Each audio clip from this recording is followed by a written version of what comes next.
వైఎస్ఆర్ కాంగ్రెస్ పార్టీకి ఘోర ఓటమి ఎదురైంది. ఆంధ్రప్రదేశ్లో 5 జిల్లాల్లో వైఎస్ఆర్ కాంగ్రెస్ పార్టీ ఖాతా కూడా తెరవలేదు.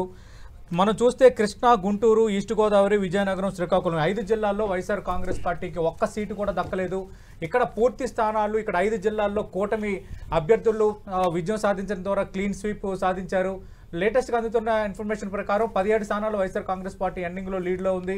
తెలుగుదేశం పార్టీ 131, జనసేన 20, అలాగే భారతీయ జనతా పార్టీ 7 స్థానాల్లో లీడ్లో ఉన్న వాతావరణం అయితే కనిపిస్తోంది. ఏదేమైనా అటు వైఎస్ఆర్ కాంగ్రెస్ పార్టీకి ఒక రకంగా కోలుకోలేని దెబ్బ తగిలిందని మనం చెప్పుకోవాలి. మరి కాసేపట్లో రాజ్భవన్కు ముఖ్యమంత్రి వైఎస్ జగన్మోహన్ రెడ్డి వెళ్ళబోతున్నారు, రాజీనామా సమర్పించబోతున్నారు. ఈ నెల 9న అమరావతిలో మోడీ సభ, ఫస్ట్ అమరావతికి శంకుస్థాపన జరిగినప్పుడు ఎక్కడైతే మోడీ సభ జరిగిందో, మోడీ సభ జరిగిన ప్రాంతంలోనే చంద్రబాబు నాయుడు ప్రమాణ స్వీకారం చేయబోతున్నారు.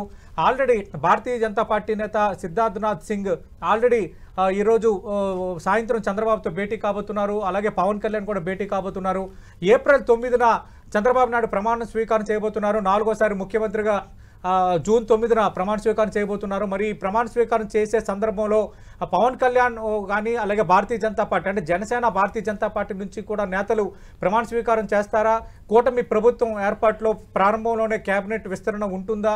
కేబినెట్ మంత్రులుగా కొందరు ప్రమాణ స్వీకారం చేస్తారా? అంతకుమించి పవన్ కళ్యాణ్ డిప్యూటీ సీఎంగా ప్రమాణ స్వీకారం చేయొచ్చు అంటూ ఇప్పటికే సోషల్ మీడియాలో జనసేన నేతలు కొంత ట్రెండ్ చేస్తున్న నేపథ్యంలో నిజంగా ఆ ప్రతిపాదనకు పవన్ కళ్యాణ్ ఒప్పుకుంటారా? ఇలాంటి అన్ని కీలక అంశాలకు సంబంధించి మరి కాసేపట్లో మనకి స్పష్టత రాబోతుంది.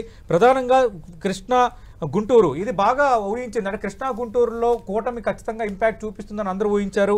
ఈస్ట్ గోదావరిలో అదే తరహా వేవ్ కనిపించింది. బట్ వెస్ట్ గోదావరిలో కొంత వైఎస్ఆర్ కాంగ్రెస్ పార్టీ కొంత గౌరవం నిలబెట్టుకుంది. ఇక విజయనగరం, శ్రీకాకుళం, ఉత్తరాంధ్రలో యాక్చువల్గా విశాఖపట్నంలో టీడీపీ హవా ఎక్కువగా ఉందని బాగా చర్చ జరిగిన బట్ విజయనగరం, శ్రీకాకుళంలో అటు తెలుగుదేశం పార్టీ కానీ కూటమి అభ్యర్థులు పూర్తి స్థాయిలో విజయం సాధించడం ద్వారా ఈ 5 జిల్లాల్లో వైఎస్ఆర్ కాంగ్రెస్ పార్టీ కనీసం ఖాతా కూడా తెలవని పరిస్థితి కనిపిస్తోంది. కళ్యాణ్.